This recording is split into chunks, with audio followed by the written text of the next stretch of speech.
Voilà, bonsoir. Nous allons démarrer cette réunion de conseil municipal.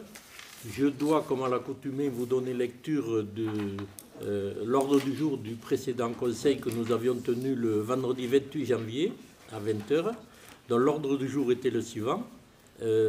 Augmentation de l'enveloppe de trésorerie du budget camping, demande d'une subvention supplémentaire pour le voyage de fin d'année, choix sur le mode de gestion délégué du camping, mise à l'enquête publique PPRI moyenne et basse vallée de l'Aveyron, projet de convention pour mise à disposition d'une salle communale, et enfin, soutien au maintien des activités de la SAM à Decazeville.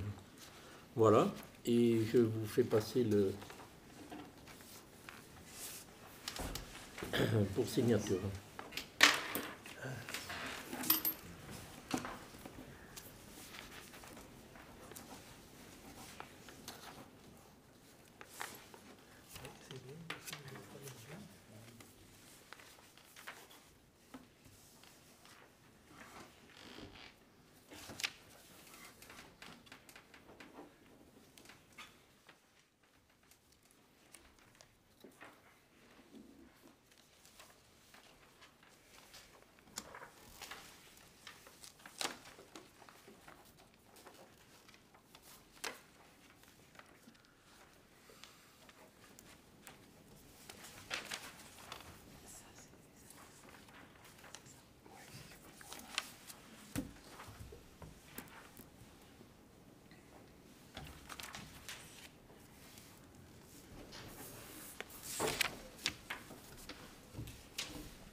Voilà, je vous remercie.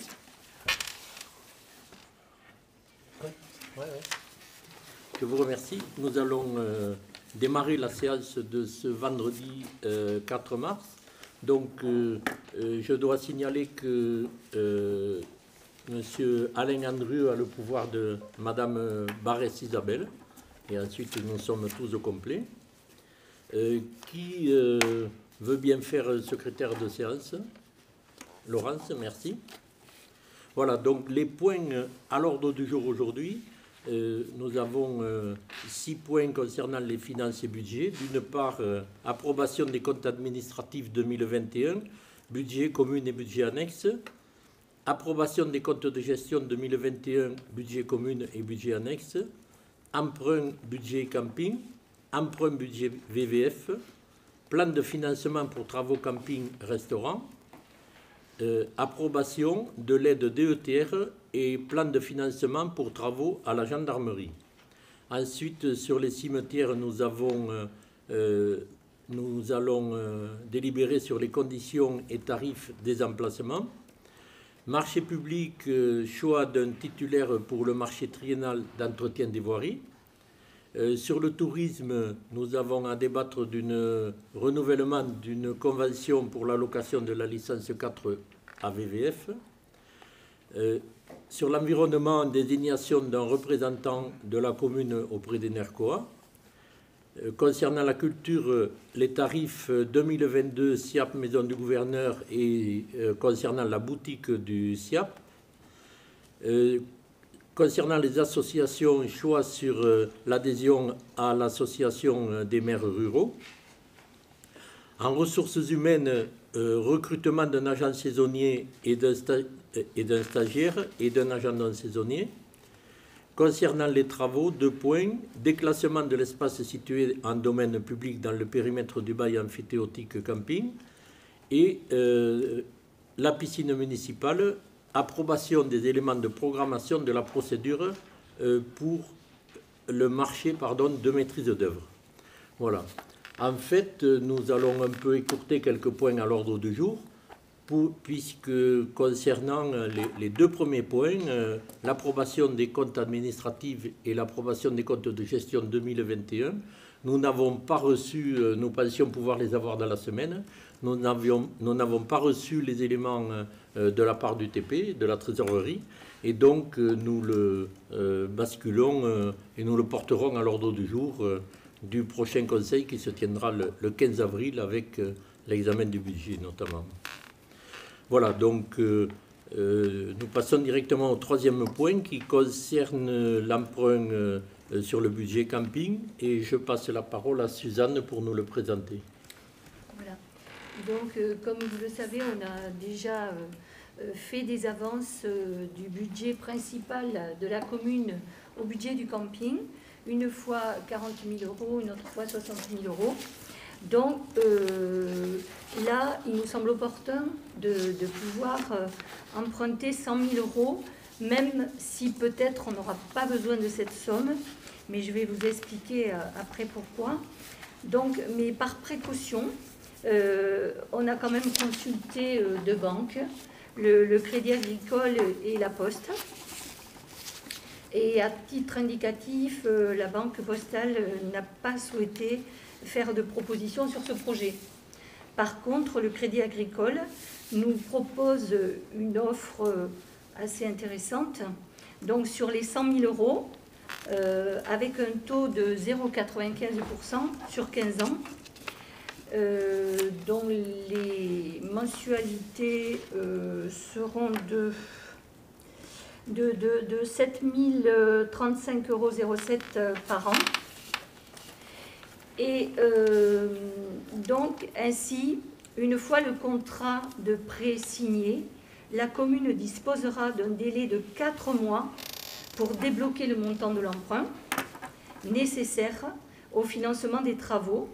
Et si ce montant s'avère inférieur au total de 100 000 euros proposés, le montant on pourra se permettre d'emprunter moins. Donc les annuités seront moindres, mais en gardant le même taux et le Crédit Agricole ne nous fera pas payer de frais. Voilà, ils se sont engagés à ne pas nous faire payer de frais. Donc voilà, donc je vous propose de valider ce principe de l'emprunt et de donner l'autorisation à Gilbert, à Monsieur le maire, pardon, de signer ce crédit. Voilà. Je ne sais pas s'il y a des questions. Oui. Une question. Ça veut dire qu'en 4 mois, il faut qu'on ait fait débloquer des fonds et que les travaux soient réalisés. Pas forcément. Non. Donc on débloque les fonds pour... Non, on a déjà fait l'avance, donc on peut, mais cette avance sera remboursable sur notre budget. Après, une fois qu'on a débloqué les fonds, oui, après les travaux peuvent se faire après. De toute façon, certains vont se faire ou se sont déjà faits, et d'autres se feront après la saison. Et la proposition du Crédit Agricole là, que nous avons négociée est intéressante dans la mesure où nous pouvons aller, j'allais dire, nous nous engageons sur un maximum de 100 000 euros, mais nous prendrons que ceux dont nous avons besoin. Il faudra se décider dans les 4 mois, et cette période de 4 mois est intéressante. Elle nous permet d'ici là, nous n'aurons plus de visibilité sur le versement et l'attribution définitive des subventions que nous avons demandées. Voilà. Oui, d'autant plus que le plan de financement qu'on vous présentera tout à l'heure, puisque le conseil départemental nous autorise un peu plus de subventions. Donc du coup, ça modifie aussi un peu le plan de financement qui était prévu. Donc s'il n'y a pas d'autres questions, je mets au vote cette proposition telle que l'a présentée Suzanne, qui est pour. Je vous remercie. Le prochain point concerne l'emprunt budget VVFE. Suzanne, toujours. Oui. Donc voilà, comme on a pris l'engagement d'une troisième tranche de travaux sur le programme de requalification du village de vacances des Hauts de Najac, donc pour cette troisième tranche, nous avons pareil consulté deux banques, la Banque Postale et le Crédit Agricole. Mais là aussi, c'est le Crédit Agricole qui nous a fait une proposition intéressante sur l'emprunt d'1 750 000 €.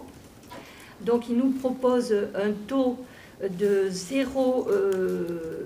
alors, deux taux.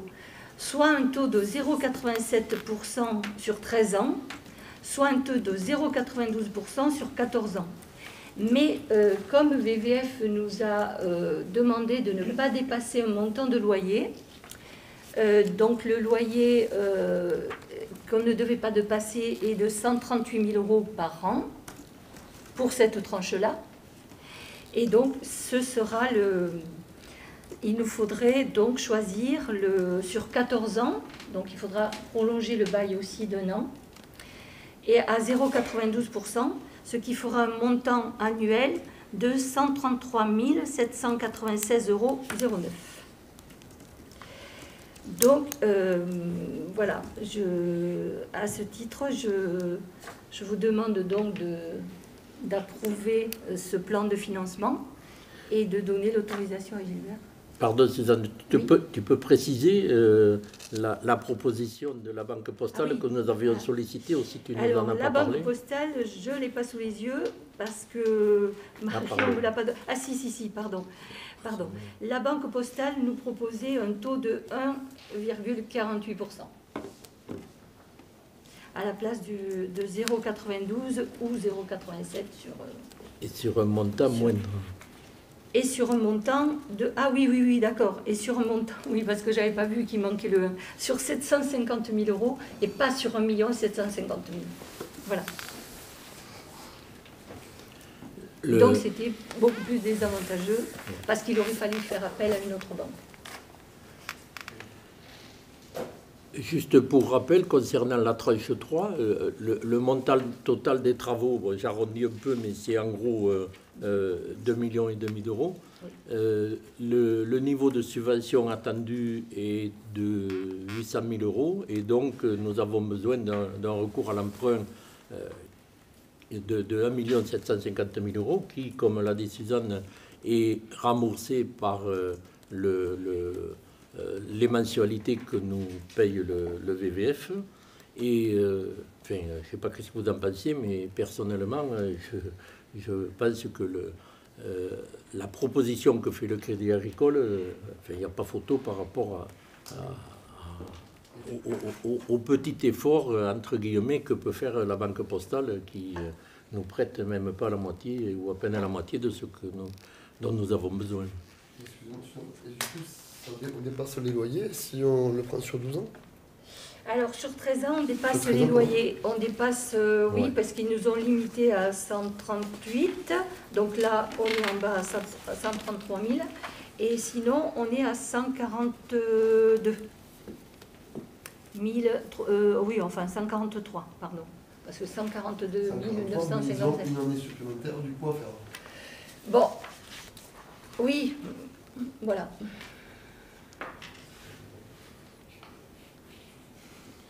Oui, ça se discute. Voilà.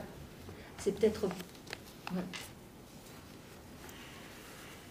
Voilà, donc s'il n'y a pas d'autres questions, on vous demande d'approuver la proposition du Crédit Agricole sur la base de 14 ans, à 0,92% pour 1 750 000. Qui est pour? Je vous remercie.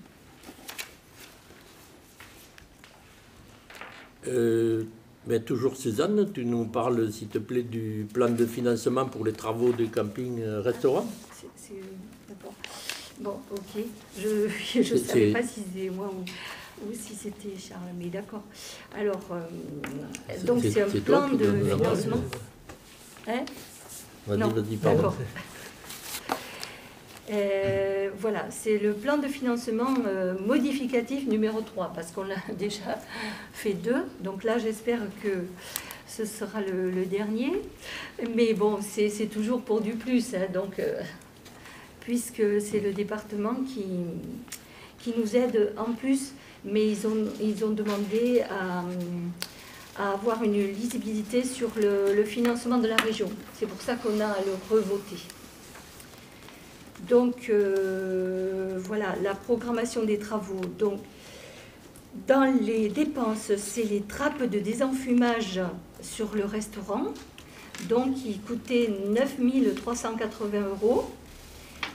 Et la pompe à chaleur à installer sur le restaurant qui coûte 21 311,46 €. Ceci a été subventionné à 50% par la région.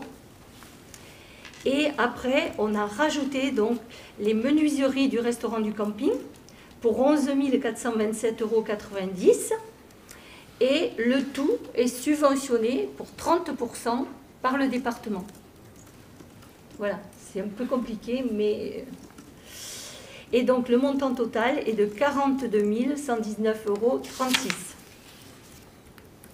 Alors, voilà, les subventions entendues, si vous voulez, je peux vous donner les montants. Donc, le département, ça fera 12 635,81 €. La région, 15 345,73 €. Et donc, avec un total de subventions de 27 981,54 €. Et donc, la part communale qui sera financée par l'emprunt, de 14 137,82 €. Alors voilà, si vous approuvez ce plan de financement pour le camping. Voilà. Est-ce qu'il y a des questions? Donc, je soumets au vote la proposition présentée par Suzanne. Qui est pour? Je vous remercie. Nous allons aborder maintenant la question du plan de financement pour des travaux de sécurisation à la gendarmerie et la demande de l'aide au titre de la DETR. Et c'est Charles qui nous en parle. Voilà, donc je vais vous donner le descriptif quand même du projet. Donc il s'agit de sécuriser divers aménagements à la gendarmerie de Najac. Bon, les services de la gendarmerie demandent à ce que la commune de Najac programme divers travaux et aménagements, dont voici le détail. Installation d'une alarme anti-intrusion pour l'armurerie où les armes de service sont entreposées. L'aménagement d'un sas de sécurité pour accéder à la brigade depuis l'extérieur. La mise en place d'une porte automatique pour accéder au garage des véhicules de service. L'installation d'un portail automatique d'accès à la cour intérieure de la caserne. Et le remplacement d'une fenêtre au bureau du commandant avec double vitrage armé anti-effraction. Voilà.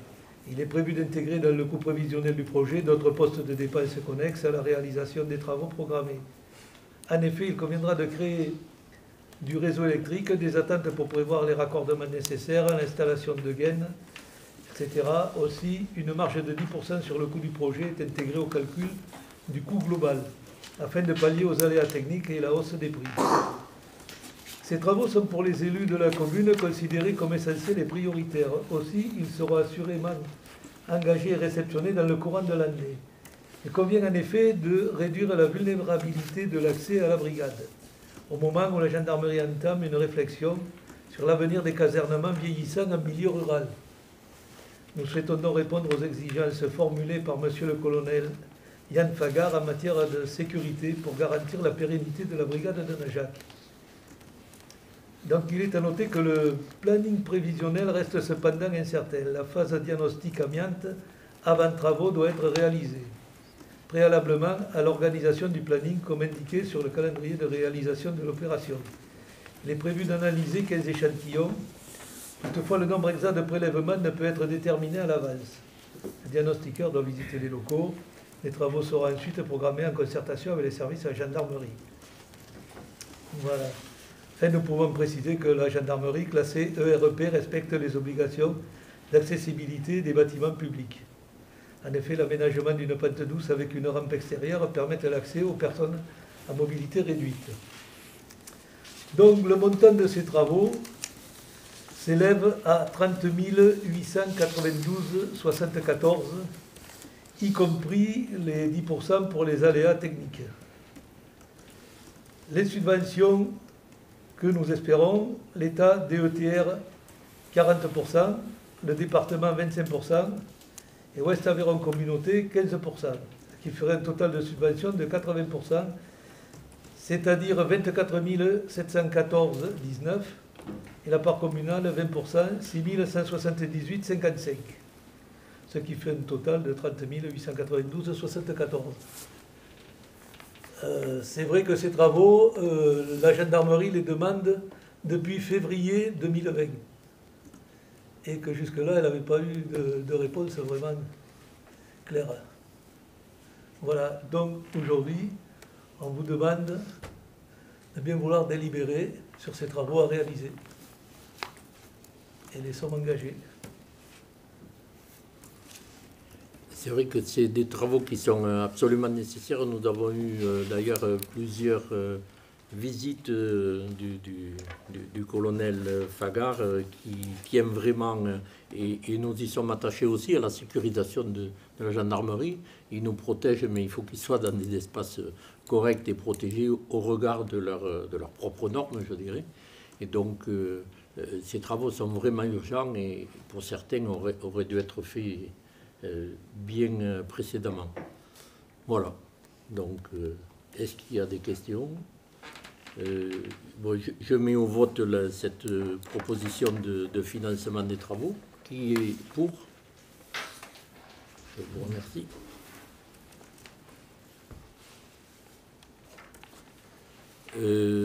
Charles, toujours, tu nous parles des conditions et tarifs des emplacements au cimetière? Au cimetière, oui. Bon, c'est au plus vieux qu'on a dédié ça. C'est tombé comme ça. Donc, la commune de Najac a 4 cimetières. Ensuite de Najac, Mazerolles, la Salvetat d'Écart, Villevert.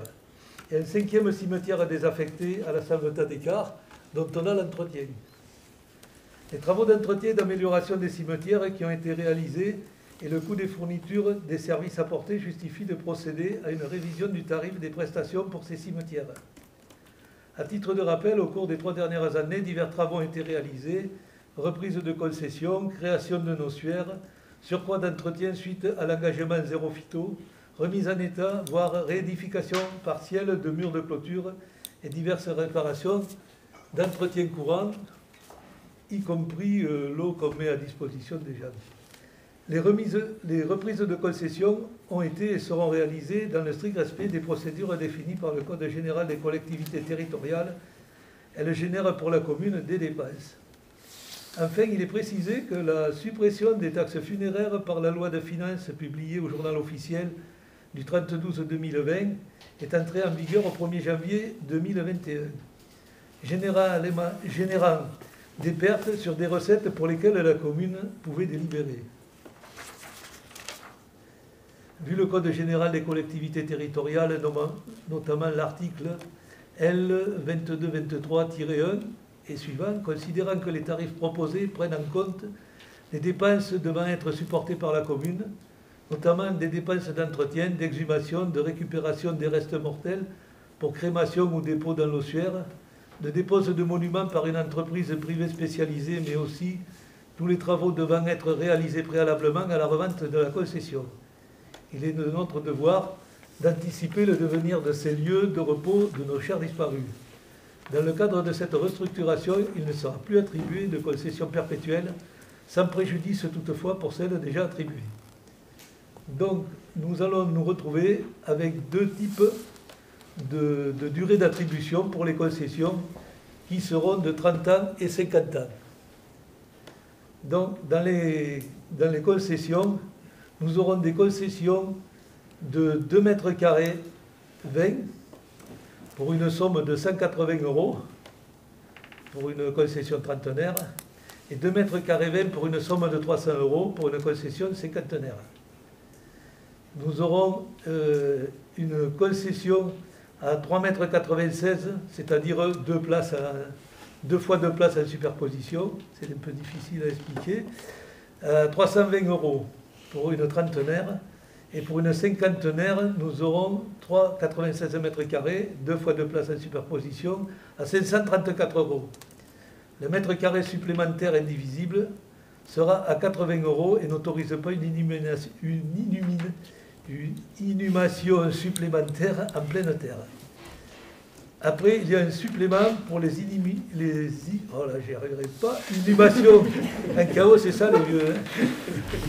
Juste pour avoir 6 places. Parce que le caveau permet de mettre 2 places hors sol. Et là, ce supplément est de 180 € pour une concession trentenaire et 320 € pour une concession cinquantenaire. Le columbarium, qui sont des cases de 4 urnes, concession trentenaire 30 ans, le prix n'a pas bougé, 500 €, concession cinquantenaire à 5, donc 50 ans, 550 €, le prix n'a pas bougé. La dispersion des cendres dans le jardin du souvenir, c'est gratuit. Les frais d'enregistrement sont de 50 €. Frais d'enregistrement qui n'existaient pas par avant et que la commune pouvait prendre mais ne prenait pas. Voilà. Donc les prix indiqués ne sont pas assujettis à la TVA. Le droit au renouvellement est ouvert 2 ans avant la date d'échéance. En cas d'inhumation dans les 5 dernières années précédant l'échéance, le renouvellement est obligatoire pour le respect du défunt. Les pièces à fournir lors du renouvellement sont le contrat de concession original, justificatif de résidence, livret de famille et pièces d'identité. Donc je pense que vous avez tous reçu par mail ce petit laïus, n'est-ce pas? Et donc aujourd'hui, on vous demande de délibérer sur ces sommes indiquées. Voilà. C'est donné. Oui, non, mais moi je voulais dire que personnellement, voilà, limiter les concessions à 30 et 50 ans sur un petit village, voilà, moi je suis pas pour. Voilà, je suis plutôt pour la perpétuité parce que voilà, les familles sont là depuis longtemps et voilà, personnellement, c'est mon ressenti. Et je veux pas que mes... Après, je suis d'accord avec toi, quand on a 5 caveaux au cimetière, ça commence à faire. Quoi. Voilà. Ah ben, c'est-à-dire que quand même les personnes qui ont des caveaux qui sont déjà des caveaux perpétuels, il n'y a rien qui change pour eux. D'accord. Oui, mais oui. c'est les nouvelles acquisitions. C'est les nouvelles acquisitions. Oui. Ben oui, mais Oui, voilà, oui, donc on parle c'est des pas très nouveaux, juste là. non plus, C'est quoi. important de le préciser. C'est les nouveaux. C'est tous les nouveaux. Que Tu l'as dit ça? J'ai pas Oui, mais entendu. c'est on ne change rien pour ceux qui ont déjà des D'accord, caveaux ok. perpétuels. Ok. Voilà. Et Notre réflexion elle vient aussi du fait de M. Hurson, qui est un technicien qui nous a accompagnés et qui a accompagné la commune pendant la procédure des concessions abandonnées et qui nous a conseillé de faciliter, de choisir des concessions à 30 ans ou à 50 ans, comme ça se fait par exemple à la Fouillade, parce qu'il nous a expliqué qu'en fait, si on voulait acheter une parcelle, il y aurait des frais très importants de sondage, d'édification de murs, etc., etc. Et que si on pouvait travailler un peu sur les concessions abandonnées, ça permettrait déjà d'économiser pour la commune des sommes importantes, parce que finalement, le budget de la commune, c'est le budget des habitants, et donc c'est une manière aussi d'être économe, entre guillemets. Voilà. Sachant que nous avons déjà réalisé la moitié des travaux concernant la reprise des concessions abandonnées et que la deuxième partie va se faire dans le deuxième semestre 2022 et que la totalité va coûter un peu plus de 60 000 € à la commune. Donc, Oui, mais ça s'est pas fait depuis que le cimetière existe. Donc à un moment donné, c'est sûr qu'il faut il faut regarder effectivement ces concessions abandonnées, mais je veux dire, ça ne va pas se reproduire. Voilà. Oui, oui, mais bon, mais après, voilà, c'est donc clair que c'est bon, c'est clair, c'est pas quelque chose où on va gagner de l'argent, mais c'est quelque chose sur lequel on a des dépenses habituelles, on a refait le mur, on fait les accès, on fait l'entretien, il faut effectivement... Là, va falloir arranger le mur du cimetière de Mazerolles parce que sur un angle, il est en train de partir. Voilà. Est-ce qu'il y a d'autres interventions? Donc, je mets au vote la proposition présentée par Charles, donc sur les 30 et 50 ans. Qui est pour? Qui est contre? Qui s'abstient? Je vous remercie.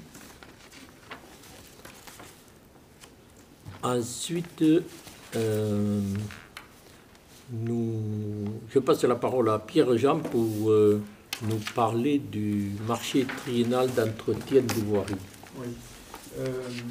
Vous saviez, la voirie, on avait un contrat triennal d'entretien, c'est-à-dire que on avait des tarifs qui étaient bloqués avec l'entreprise sur 3 ans, ce qui permettait de lisser un peu nos dépenses.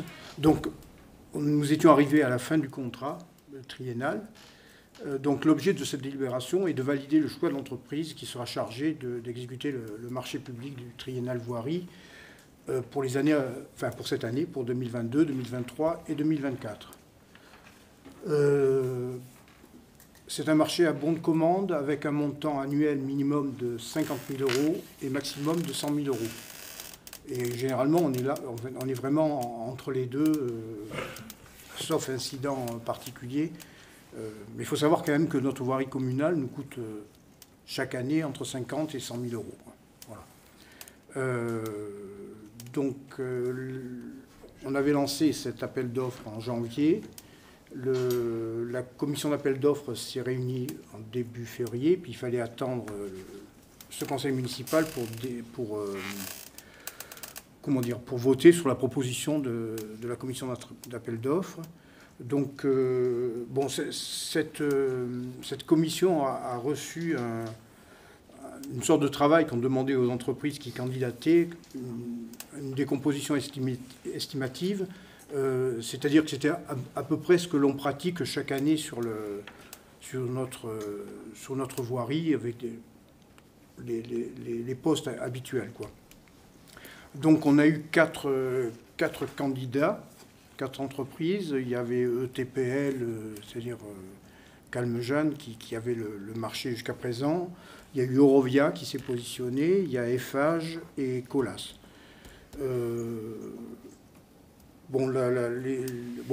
Les critères d'attribution, il y avait 45% qui étaient validés sur le prix de la prestation, enfin sur le tarif qui nous était proposé, 40% sur la valeur technique de l'entreprise et 15% sur les délais d'exécution. La commission d'appel d'offres a classé ces 4 entreprises et c'est ETPL qui est arrivé devant, ensuite Eurovia, Eiffage et Colas qui n'a pas pu être noté parce qu'ils n'ont pas renvoyé le bordereau des prix. C'est-à-dire qu'en plus de cette décomposition estimative, on leur demande aussi un bordereau sur tous les tarifs qu'ils pratiquent. Voilà. Donc votre vote, c'est de savoir si vous êtes d'accord pour que ce soit le TPL qui prenne le marché pour 3 ans. Voilà. Je ne sais pas s'il y a des questions.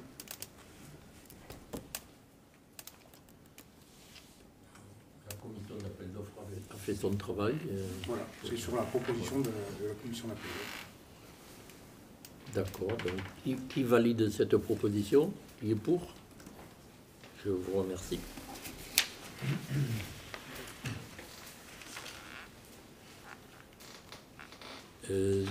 Suzanne va nous faire état de le renouvellement de la convention pour l'allocation de la licence 4 AVVF. Oui. Merci. Donc la mairie est propriétaire d'une licence 4 qu'elle loue à VVF et donc il fallait le renouvellement puisque elle est pour une durée de 3 ans et c'était à expiration en 2021. Donc elle a été reconduite, mais là il faut absolument re-signer une convention de location. Et donc, on vous propose donc pour une durée de 3 ans, à partir de la date où on va signer la convention, et pour un montant de 500 € par an. Donc, je ne vous lis pas toute la convention, si? Non.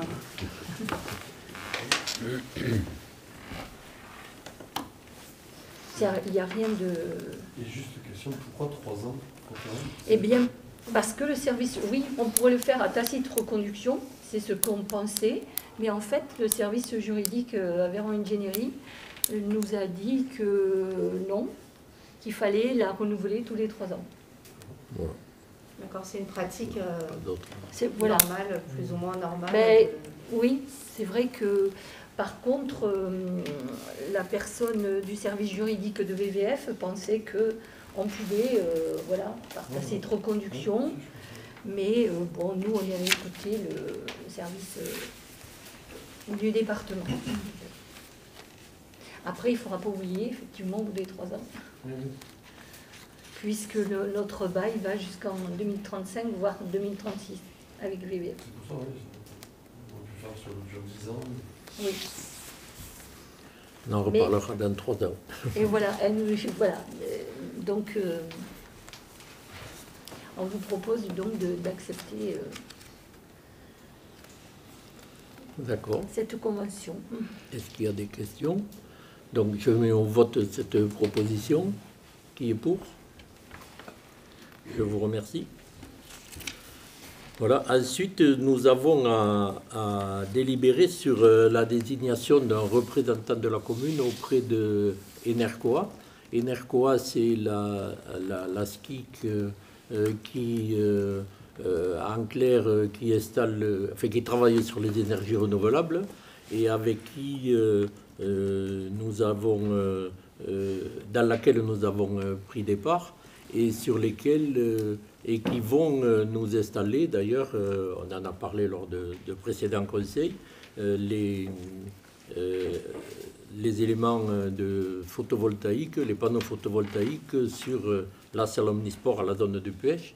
Et ils nous avaient demandé déjà l'année dernière, mais on a loupé le délai, on a manqué le délai de désigner un représentant de la commune auprès du conseil d'administration. Donc nous devons le faire maintenant et je vous propose que ce soit Pierre-Jean Bartheil qui suit les questions d'énergie au niveau du conseil et au niveau des élus. Donc voilà, je vous fais la proposition que Pierre-Jean siège à ce conseil d'administration. Voilà. S'il n'y a pas de questions, je mets la proposition au vote. Qui est pour? Je vous remercie. Moi, je me Attends, sais. il n'y a pas les... Pardon. Excusez-moi. Parce que le destin, c'est qu'il est un actionnaire auprès de cette structure. Et là, il sera jugé parti un peu. Donc, moi, ça me gêne par rapport à ça. Après, je ne suis pas contre. Mais c'est pour ça que je préfère ne pas voter pour. Ça n'a rien à voir avec Pierre-Jean. C'est sur le principe. Non, mais c'est justement un peu pour ça que je me suis proposé, parce que je ne peux pas voter sur toutes les décisions qui concerneront Enercoa en conseil municipal. Je ne peux pas voter puisque je suis déjà actionnaire. Donc ça me permet de prendre du recul. Voilà. Mais bon, il n'y a pas de souci. Hein.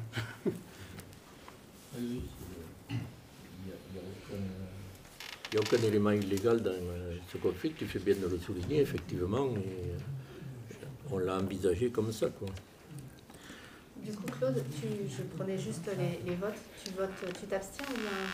Je m'abstiens. Tu t'abstiens? Ouais. Oui, pardon, je n'avais pas demandé.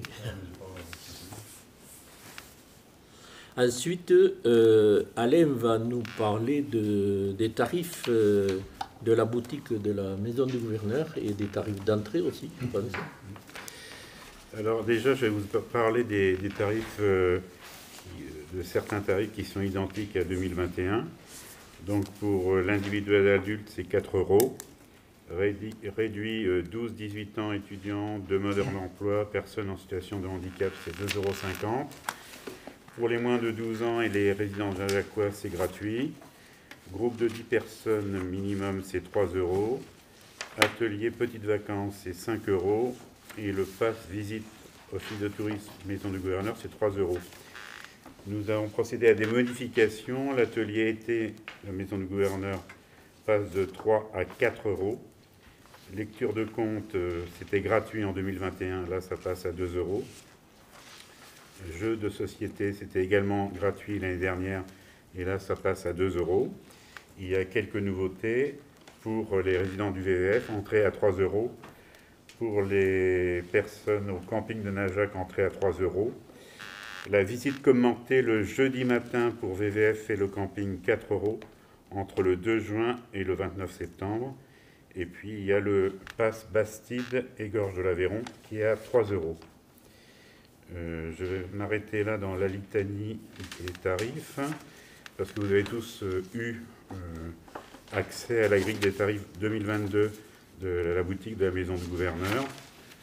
L'objectif, c'était de diversifier et d'élargir un peu l'offre aussi aux artisans. Donc on a le plaisir d'avoir des artisans najacois. Il y aura Sylvie Salé qui exposera cette année. C'est une nouveauté. Régis Najac continue. Il y a les livres Institut Occitan Tarn-et-Garonne. Il y a des miniatures Alibert. Bon, à Papoux, c'est les cartes postales, j'en passe, c'est des meilleurs. Les livres de la Fouillade qui ont bien fonctionné l'année dernière. Et une nouveauté aussi, c'est les photographies de Julie Cléran. Voilà.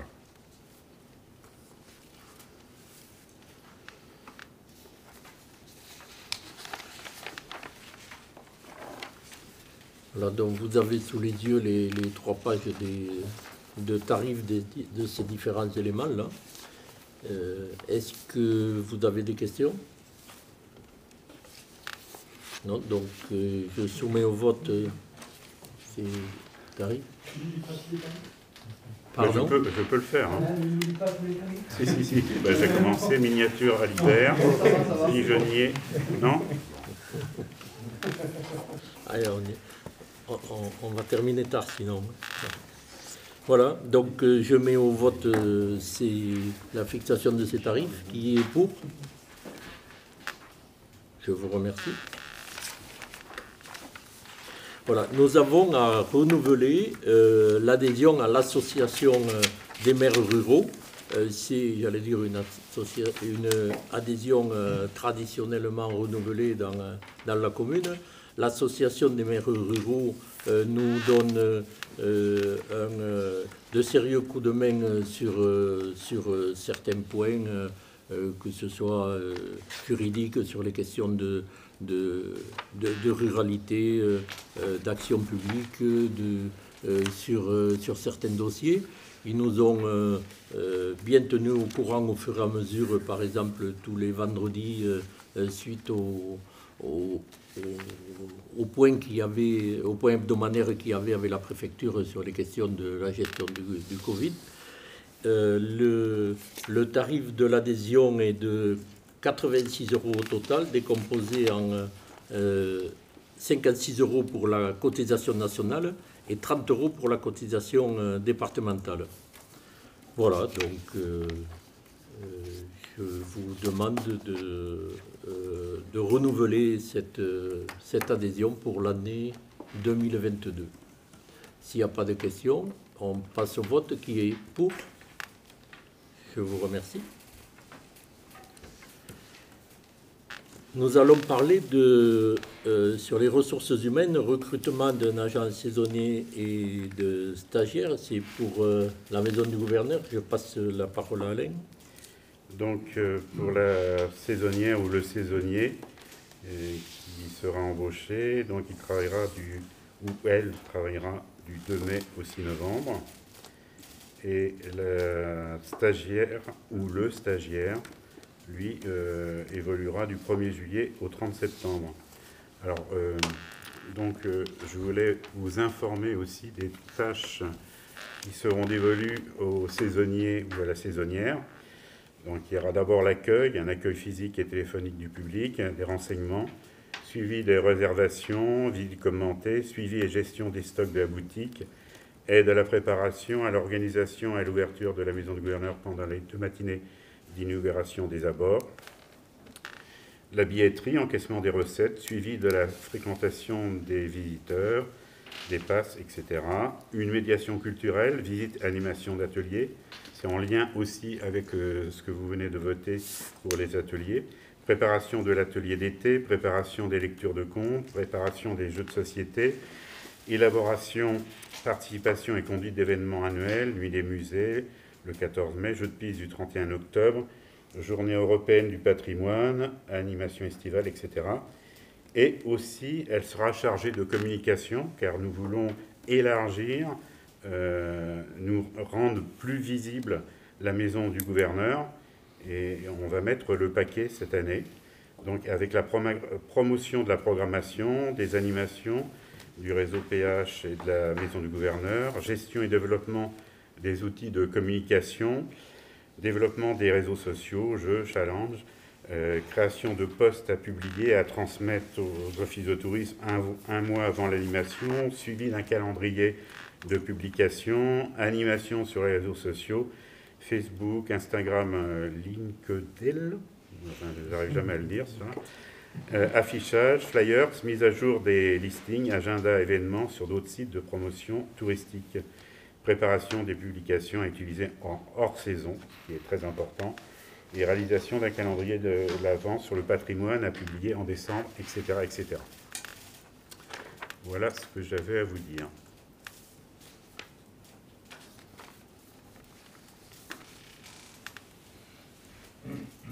Est-ce qu'il y a des questions? Alors, on met que ces postes à l'ordre du jour. Nous avions envisagé de parler de l'embauche d'une personne non saisonnière. Nous souhaitons recruter un agent qui puisse travailler à la fois sur les éléments de maçonnerie et l'entretien du village plus généralement. En fait, nous ne sommes pas prêts par rapport à la fois aux candidats, par rapport au poste, et nous parlerons plus tard de ce type d'embauche que nous avions envisagé. Voilà, donc, est-ce qu'il y a des questions sur ce qu'a présenté Alain? Donc, je le mets au vote. Qui est favorable? Je vous remercie. Le prochain point, nous n'allons pas l'aborder. Il s'agissait j'avais inscrit à l'ordre du jour le déplacement de l'espace situé en domaine public dans le périmètre du bail amphithéotique camping. Nous avions parlé et décidé la dernière fois de faire un bail amphithéotique sur la totalité de l'espace qui est autour de la base de pleine nature. Et à l'heure où j'ai fait l'ordre du jour de ce conseil, je n'avais pas encore la réponse du service juridique sur le statut de l'espace camping et gîte. Et en fait, il s'agit bien d'un domaine privé de la commune sur lequel il n'y a aucun souci pour faire un bail amphithéotique. Donc, nous ne traiterons pas ce problème aujourd'hui. Et le dernier point concerne les travaux à la piscine municipale. nous avons besoin d'approuver les éléments de programmation que nous allons vous présenter et le lancement de la procédure pour le marché de maîtrise d'œuvre. Et c'est Jean-Régis qui va nous le présenter. Merci Gilbert.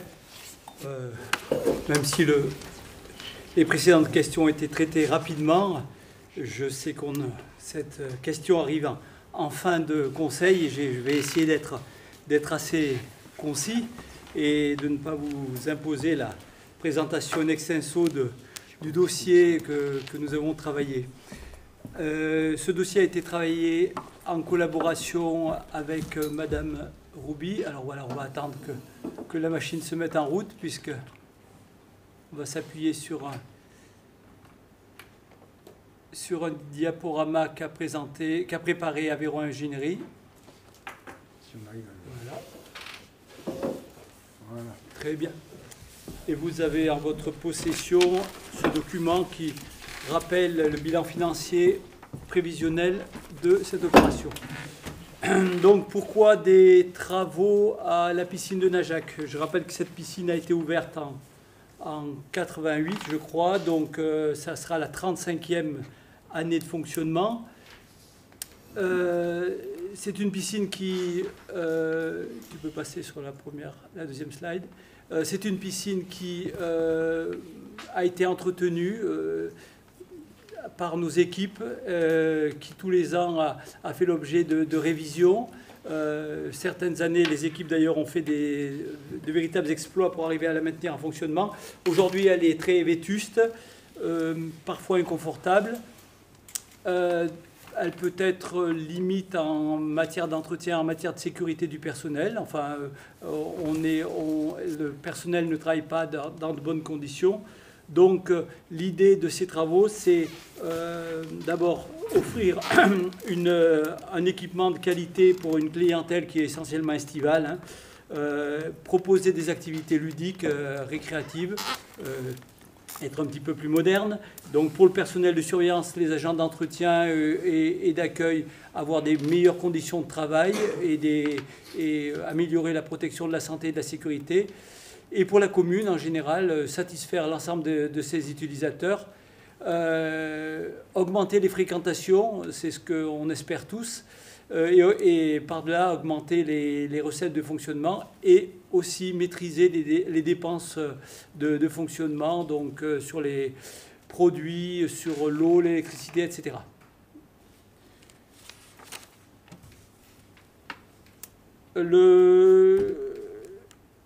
Ce travail ne s'est pas fait uniquement sur ces quelques semaines. Il y a eu un vrai travail de préparation. On s'est rapproché d'un certain nombre d'utilisateurs et on s'est rapproché, entre autres, du conseil municipal des jeunes qui nous a donné son avis, qui a donné son point de vue, d'autres utilisateurs, et ça a façonné la façon de travailler et surtout les choix qui ont été faits en matière de travaux.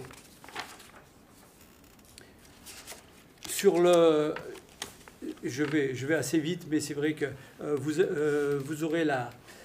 serez destinataire de ce diaporama, donc vous pourrez le consulter plus longuement. Il y a un vrai travail qui a été fait à la fois sur la partie environnementale.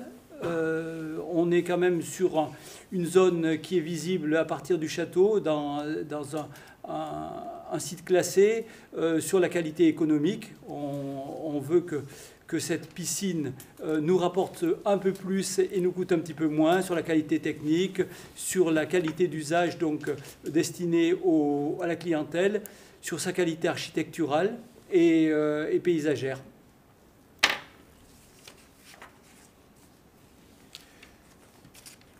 Qu'est-ce qu'on veut y faire?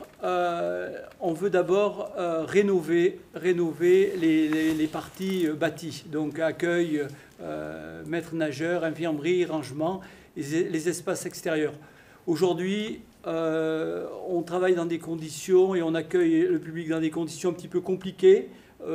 Et d'abord pour le personnel qui est obligé d'empiler, de ranger, par exemple, des produits de traitement dans des conditions qui ne sont pas satisfaisantes. On veut mettre aux normes le local technique. Alors, il y a eu de gros travaux faits, entre autres, sur la partie traitement de l'eau, puisqu'on a les pompes de traitement qui sont neuves, quasiment, et bien sûr, on en a tenu compte sur la projection des travaux.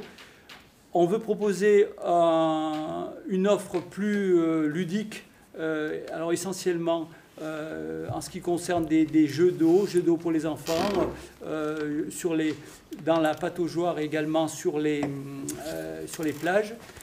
Maîtriser bien sûr la consommation des fluides et d'énergie. On s'est rendu compte par exemple cet été qu'en quelques jours on a perdu plusieurs dizaines de mètres cubes d'eau qui sont partis dans la nature. Donc ça, on profite de ces travaux pour revoir complètement les réseaux. Sur la qualité également, c'est la création de plages vertes pour permettre à notre clientèle et aux utilisateurs de cette piscine de profiter mieux de cet équipement. Veiller à la pérennité des matériaux. Bon, c'est vrai qu'aujourd'hui, on va essayer de travailler avec des équipements. Normalement, les travaux qui sont faits sur la piscine, on les fait pour une trentaine d'années. Donc, on va travailler sur du matériel professionnel.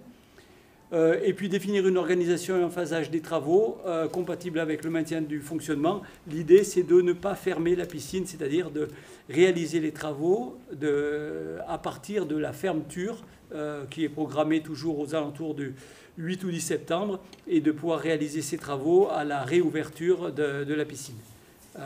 Ça veut dire qu'il faut démarrer rapidement les phases d'études et donc ne pas perdre de temps sur cette partie-là.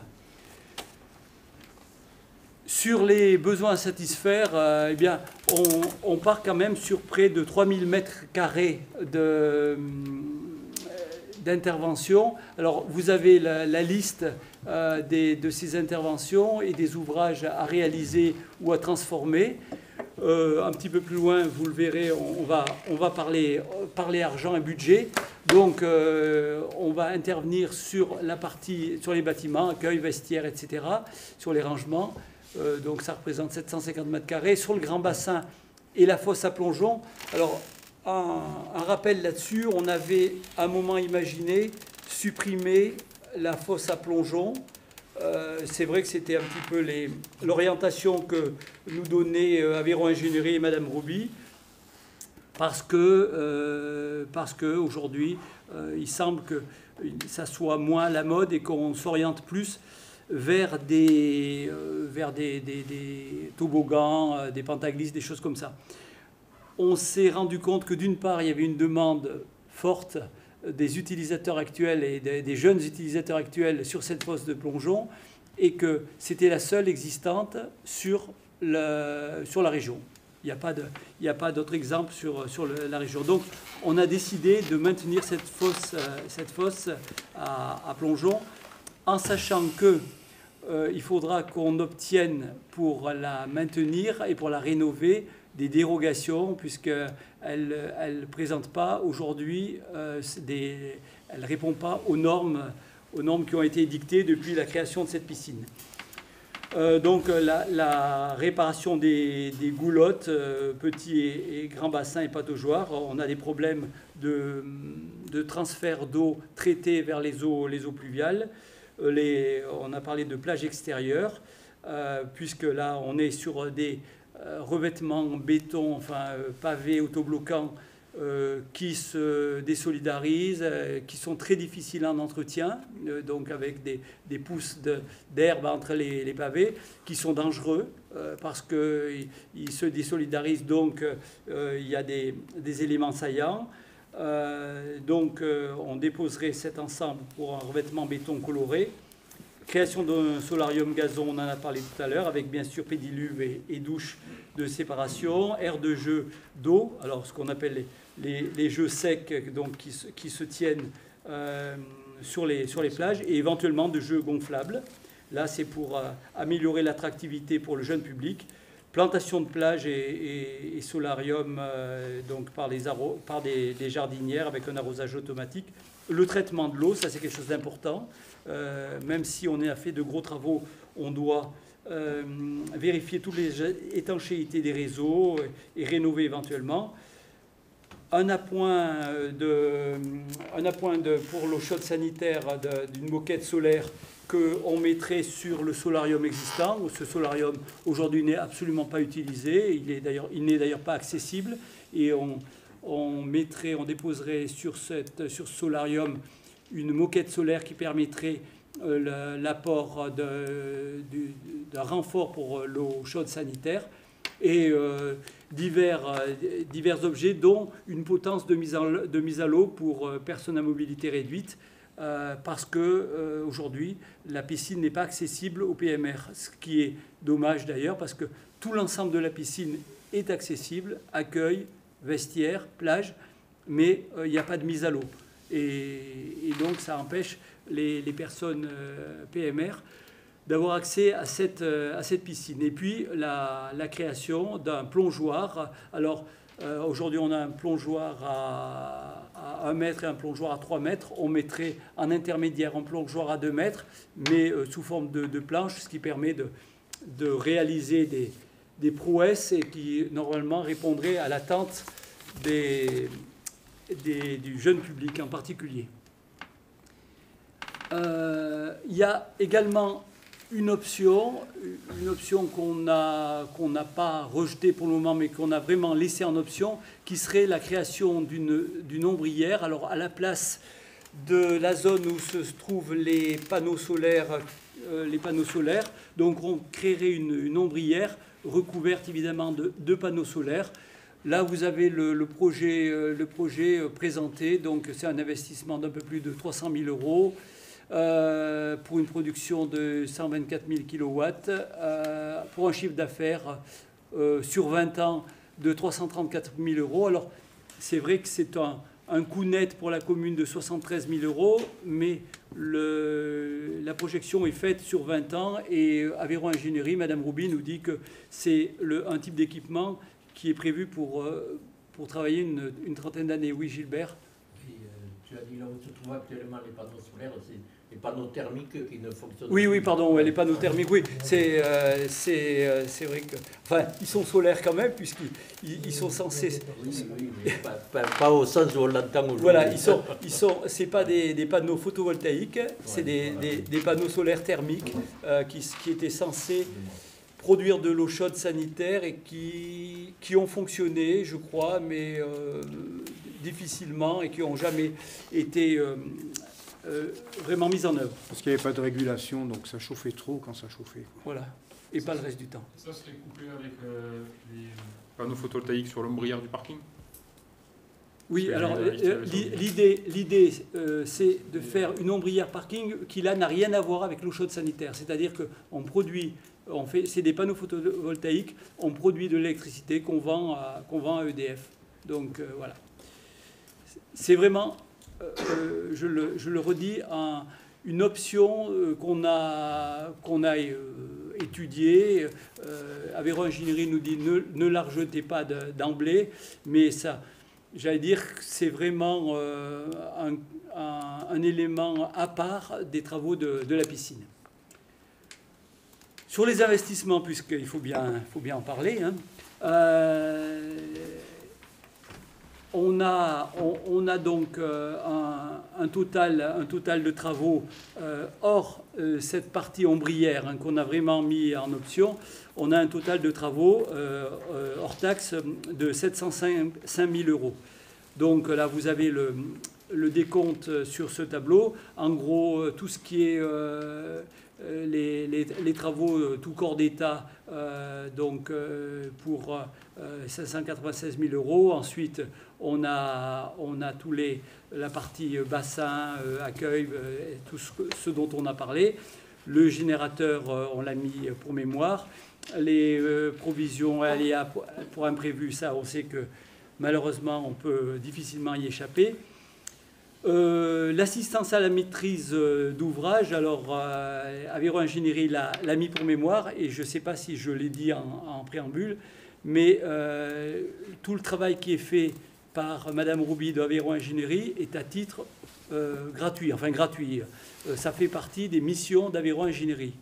Et il se propose d'abord de nous accompagner en amont, donc sur le montage du dossier, ce qui est aujourd'hui fait, sur le choix éventuel de maître d'œuvre, et ensuite sur le travail direct avec les maîtres d'œuvre, même si après on devra être en direct avec ce maître d'œuvre. La maîtrise d'œuvre pour un montant de 66 000 euros, hein, c'est un pourcentage des travaux, et tout ce qui est contrôle technique, tout ce qui est CSPS, donc la sécurité, protection, sécurité, santé, et tous les frais divers, les études d'assurance et bien sûr les variations de prix, là aussi, on essaie d'être prudent. Ça nous fait un total de 705 000 euros hors taxes.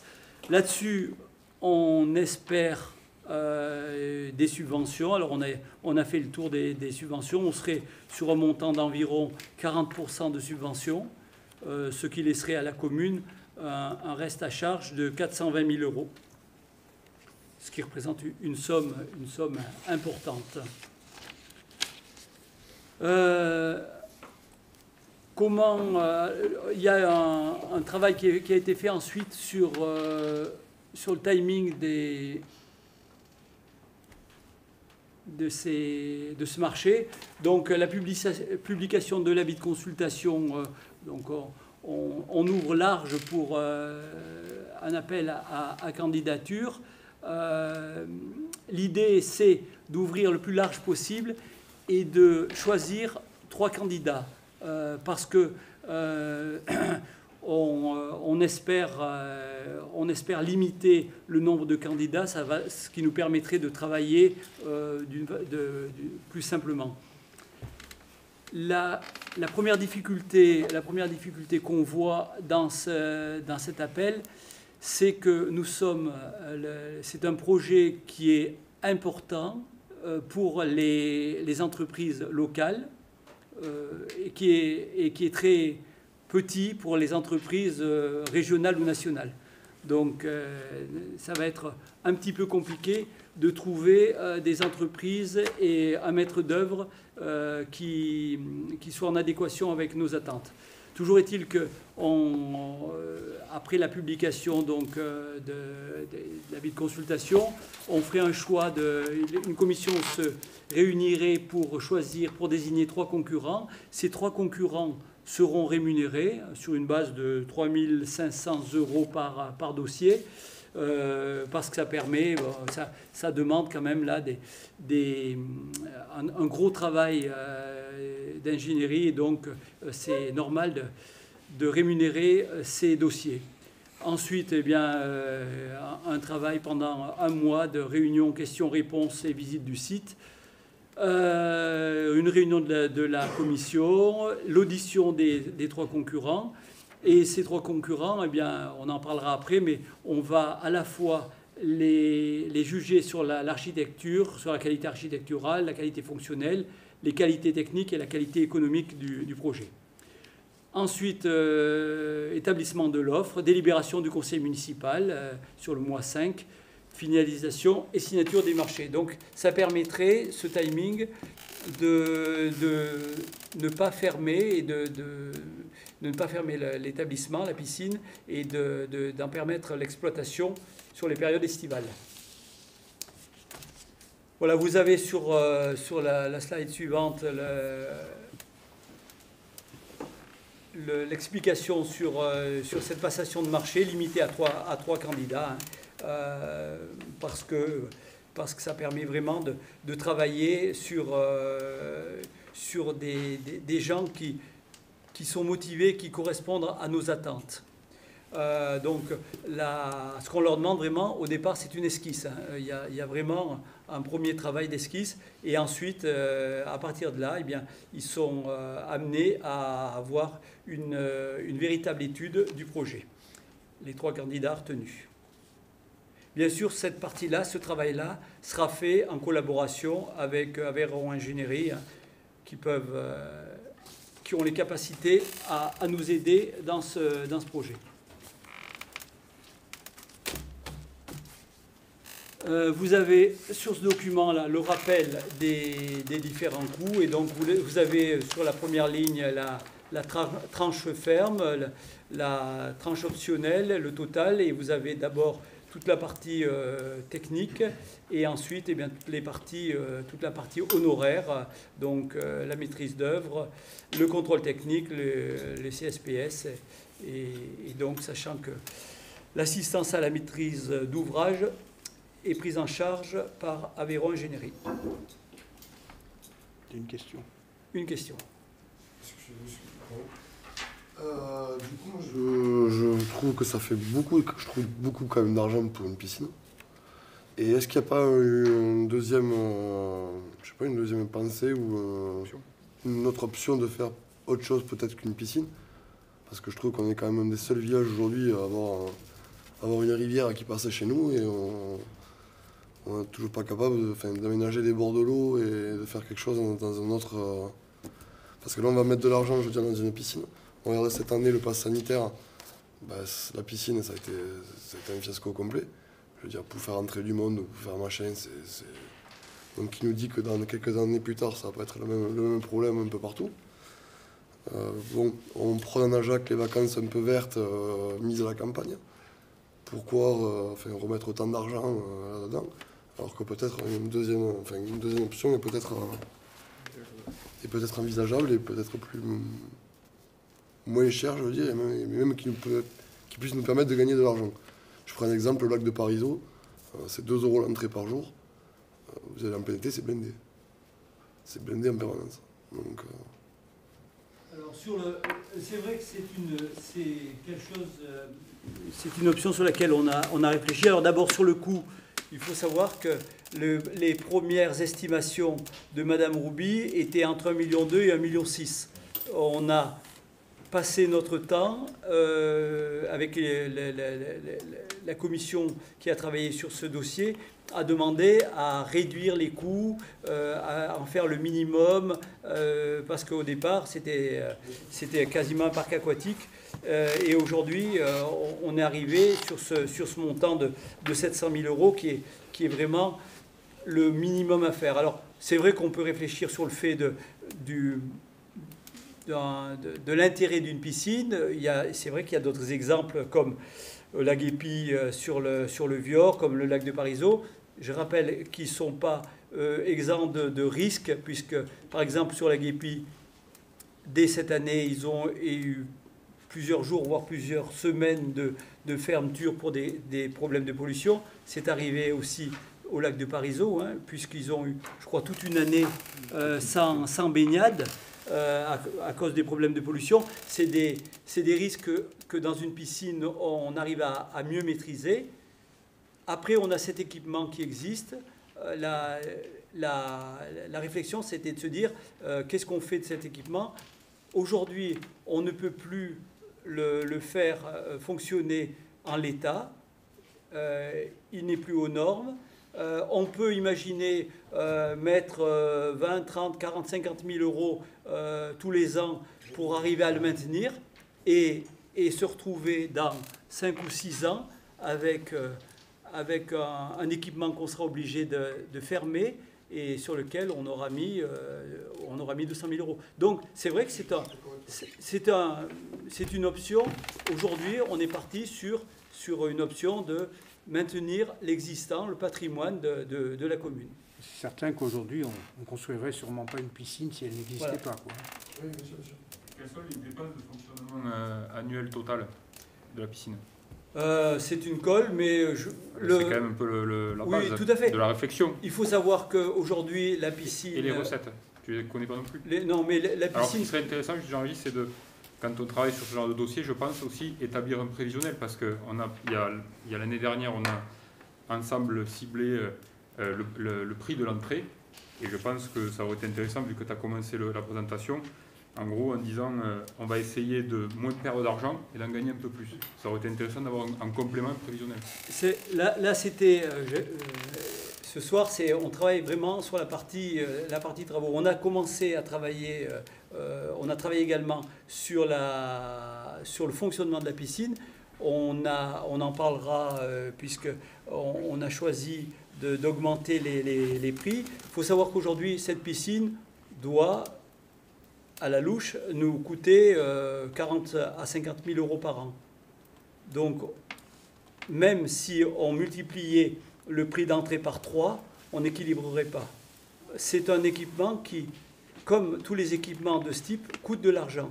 C'est un choix qu'il faut faire. Est-ce qu'on a besoin d'un équipement, de ce type d'équipement qui coûte de l'argent, mais qui génère de la clientèle, qui génère une activité touristique et qui coûte de l'argent, ou est-ce qu'on part sur des options, comme tu dis Rémi, avec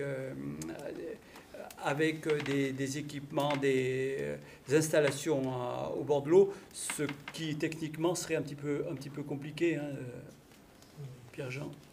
Oui, c'est vrai qu'il y a des retombées indirectes aussi qui sont plus difficiles à chiffrer, mais par exemple sur la base de loisirs, pour le camping, c'est indispensable d'avoir la piscine. C'est vraiment ce qu'ils mettent en avant quand ils louent leur... Ça, je rentre pas, mais si demain il y avait un bassin qui serait créé, par exemple, avec une digue entre l'Aveyron et ce bassin-là, par exemple, qui soit au bord de l'eau ou quoi que ce soit, avec des aménagements du même type, toboggan, je veux dire, une buvette, des tables de pique-nique, un petit coin où on peut mettre soit des serviettes sur le sable ou soit dans l'herbe de la vraie herbe, quoi. Je pense que les gens seraient tout aussi attirés par le même type de service. Sauf que là, par contre, on n'a pas de moteur, de pompe, de machin, de plein de trucs qui durent que 30 ans et qu'on va devoir remplacer en 30 ans aussi. Non, mais c'est bien ce que tu dis, parce qu'effectivement, on dépense de l'argent à un moment où il faudrait aller vers des économies d'énergie, mais on va aussi vers un changement climatique. Il ne faut pas l'oublier, hein, et on l'a devant nous et ça va être sûrement assez dramatique. Moi, j'ai assisté aux réunions justement sur les aménagements de la rivière à la mairie de Villefranche. Et d'une part, on est en aval de Villefranche, qui pour l'instant pollue énormément l'Aveyron, parce qu'une grosse partie de la ville n'est pas raccordée à une station d'épuration. On a la chance qu'il y a les gorges avant nous, qui permet à l'Aveyron de s'auto-épurer. Mais il faut savoir que dès qu'il y a un orage, la baignade est interdite et qu'on risque surtout de manquer d'eau. Tu te rappelles, certaines années, même les canoës ne pouvaient plus fonctionner. C'est pour ça que j'avais pensé, si tu veux, une idée de bassin. Oui, mais il faut bien l'alimenter. Eh bien, le bassin, imaginons ça serait fait juste en face chez Thierry Roussel. Il y a 2 sources qui descendent et se jeter dans l'Aveyron. Les 2 sources alimenteraient automatiquement avec de l'eau très propre ce bassin-là. Et il n'y a pas d'eau qui viendrait de l'Aveyron, polluée de Villefranche. Ça serait une autre manière de voir les choses. Mais c'est vrai que, oui, Claude, c'est vrai qu'aujourd'hui, tous les équipements touristiques, même s'ils sont situés au bord d'un lac ou au bord de la mer, s'équipent de piscine. On peut le regretter, hein, je suis le premier à trouver dommage que quand vous connaissez tous les grands campings, et on en parlait avec Mathieu, des grands campings comme celui de Canet, qui est sur la plage et qui a une piscine extraordinaire. Donc l'attente et la demande de la clientèle familiale, c'est d'abord la piscine parce que c'est sécurisant, parce qu'on sait où on met les pieds, parce qu'on a l'impression que c'est plus propre, etc. Mais c'est vrai qu'on peut l'imaginer autrement. Claude voulait intervenir. J'avais une question par rapport au fonctionnement matériel de la piscine, parce que je sais que la piscine peut être rentrée dans les locaux techniques. Quand on regarde l'état des pompes, c'est pas très brillant. Est-ce que dans le futur fonctionnement de la piscine, ces pompes seront nécessaires parce qu'apparemment cette piscine sera peu chauffée?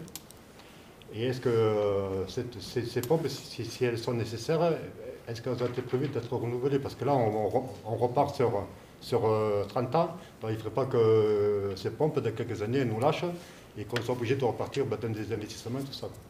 Les pompes, ouais, alors déjà, la réponse technique là-dessus, les pompes, tous les moteurs ont été changés sur ces 2 dernières années. Donc les pompes sont en bon état. Elles ne servent qu'à filtrer l'eau. Hein. Il n'y a pas de notion de chauffage, donc elles ne servent qu'à filtrer l'eau. Et bien sûr que dans ces travaux, tous les réseaux d'eau filtrée seront revus. Mais les pompes sont quasiment neuves. Après, j'avais une autre réflexion, peut-être qu'on aurait pu se poser, mais peut-être que vous voulez te poser. C'est que quand on a ce genre de projet, bon, on sait que la piscine, tu l'as dit, ça perd entre 40 et 50 000 euros chaque année, ça nous coûte à la mairie. Est-ce que le fait d'avoir investi dans un projet qui soit peut-être d'envergure un peu plus importante, financièrement, aurait permis d'économiser sur le coût de fonctionnement et qui, à terme, après, au bout de quelques années, aurait pu compenser, voire aurait pu être permis de moins perdre chaque année. Et donc, finalement, la commune se serait retrouvée financièrement. L'idée, pour moi, ce serait, ça devait être réfléchi sûrement, mais par rapport au fonctionnement, c'est d'apporter des investissements et, comment dirais-je, et des jeux qui puissent mobiliser, faire des rentrées supplémentaires, et donc avec des tarifs le plus attractifs pour nous, et puis que les jeunes, en rentrant, puissent profiter de l'installation de la piscine, et puis d'autres activités qui seraient à leur disposition en termes de jeu, et permettrait d'avoir plus de rentrées, et donc d'éviter des pertes de fonctionnement moins importantes, si tu veux. Donc l'idée, c'était ça, de trouver un équilibre, si tu veux, entre les investissements, qui peut être peut-être un peu plus importants, mais qui après génèrent moins de frais de fonctionnement, de perte de fonctionnement. C'est une question qu'on s'est posée, et tu étais, lors de la présentation avec Madame Rouby, ce qu'elle a dit par exemple, c'est vrai qu'à un moment on s'est dit, et si on remplaçait le plongeoir par des pentaglisses, par des toboggans, etc. C'est 100 et quelques mille euros. Et c'est la suppression, parce qu'on est limité en place, et c'est la suppression du plongeoir. L'idée, c'était de se différencier, de se distinguer des autres équipements en maintenance plongeoir. Peut-être que les pentaglisses ou les toboggans auront amené du monde en plus, mais c'était un investissement encore supplémentaire. Donc c'est vrai que c'est un choix, c'est un arbitrage qu'on fait. J'ai des doutes sur le fait que l'apport de nouvelles clientèles suffise à payer le surcoût. Mais ça, c'est vrai que c'est des paris qu'on fait. Par contre... Les pentaglisses, c'est 110 000 euros. C'est ça, ouais. 110 000, le plongeoir, serait 20 000. Ouais, mais c'est 10 000, c'est raisonné à 40 000 peut-être. Mais c'est le même, tu te rappelles, c'est le même, ce qu'elle avait répondu à la réunion, c'est le même taux de toute façon. Oui, mais je suis d'accord. C'est le même taux pour l'ensemble de l'opération, enfin, pour les investissements. Moi, juste, et après, c'est vrai sur ces équipements-ci,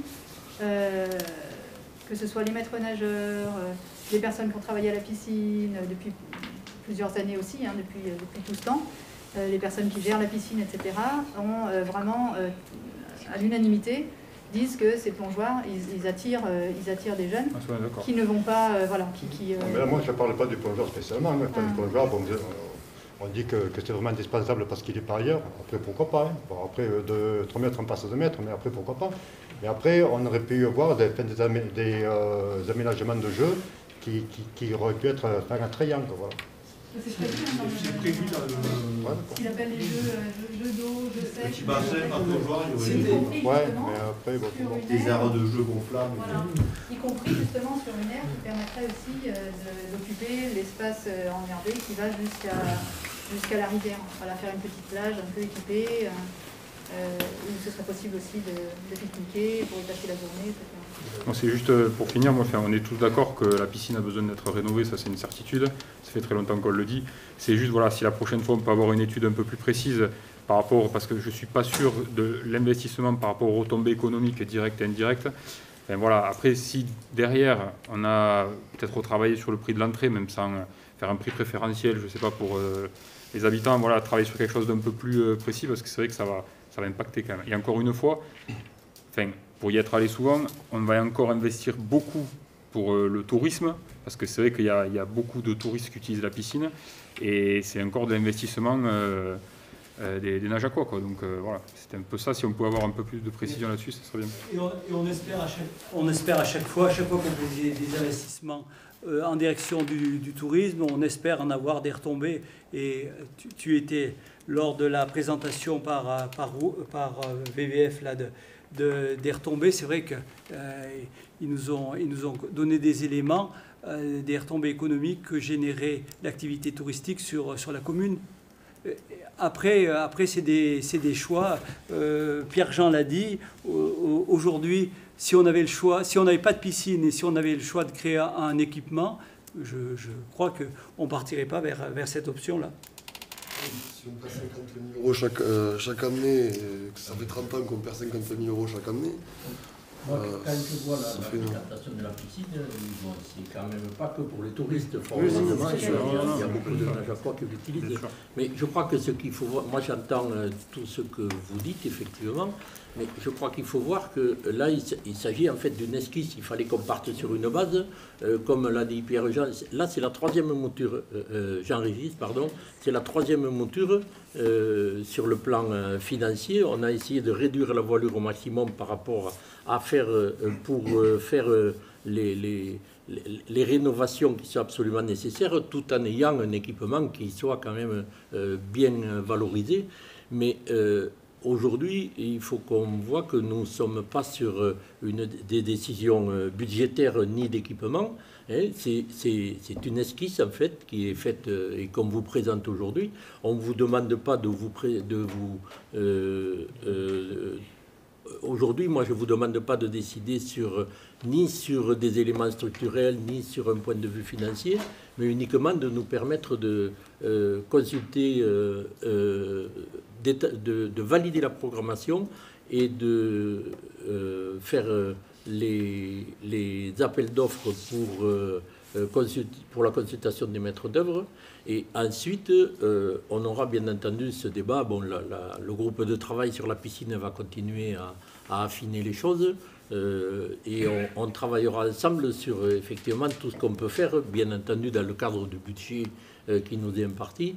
Et voilà, aujourd'hui, on est limité. Moi, j'entends, et vous avez raison les uns les autres de faire état de vos remarques, mais on ne va pas décider aujourd'hui, quoi. Claude. Après, ce qu'il faut faire attention aussi, c'est que là, en fait, on est parti sur 700 000 euros hors taxe, et donc les subventions sont calculées dessus.